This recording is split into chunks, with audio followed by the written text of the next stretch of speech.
എൻ്റെ പൊന്നു മക്കളെ, നരകത്തിൻ്റെ കവാടം പൂട്ടി വെച്ചിട്ട് സ്വർഗത്തിൻ്റെ കവാടം പരക്കെ തുറന്നു തരുന്ന എൻ്റെ അടിമകൾ ആരെങ്കിലും എന്നോട് പാപമോചനം തേടുന്നുണ്ടോ അവർക്ക് പൊരുത്തപ്പെട്ട് കൊടുക്കാണ്ട് ഞാൻ റെഡിയാണ് എന്ന് പറഞ്ഞിട്ട് നമ്മളിലേക്ക് നമ്മുടെ പടച്ച തമ്പുരാന് കണ്ണും നട്ടിരിക്കുന്ന ശഅബാൻ മാസം റെഡി. പ്രവാചകൻ സല്ലല്ലാഹു അലൈഹി വസല്ലമ തങ്ങൾ പറഞ്ഞത് ഇന്നല്ലാഹ ലയത്തലിഹു എന്നാണ്. യത്തലിഹു എന്നുള്ള അറബി പദത്തിൻ്റെ ഭാഷാ അർത്ഥം എത്തി നോക്കുക എന്നാണ്.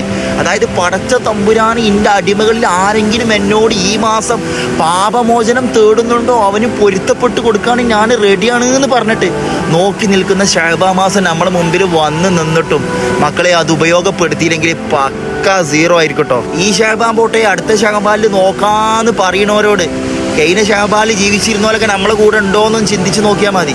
തെറ്റുകൾ മലകൂമ്പാരമാക്കിയിട്ടാണ് നമ്മൾ പടച്ച തമ്പുരാൻ്റെ സന്നിധിയിലേക്ക് പോണതെങ്കിൽ നമ്മളെ അവസ്ഥ എന്തായിരിക്കും? കാരണം നമ്മളൊക്കെ മനുഷ്യന്മാരാണ്. അതുകൊണ്ട് നമ്മളിത് തെറ്റുകൾ സംഭവിച്ചു പോകും. അതുകൊണ്ട് ഈ മാസത്തിന് വല്ലാത്തൊരു പവറുണ്ട്.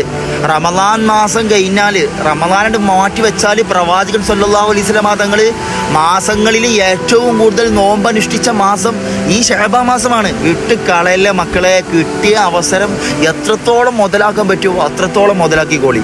അതുകൊണ്ട് പ്രവാചകൻ സല്ലല്ലാഹു അലൈഹി വസല്ലമ തങ്ങൾ ശഅബാൻ മാസത്തിൽ പതിവാക്കാൻ പറഞ്ഞ ഒരു പ്രാർത്ഥന ഉണ്ട്.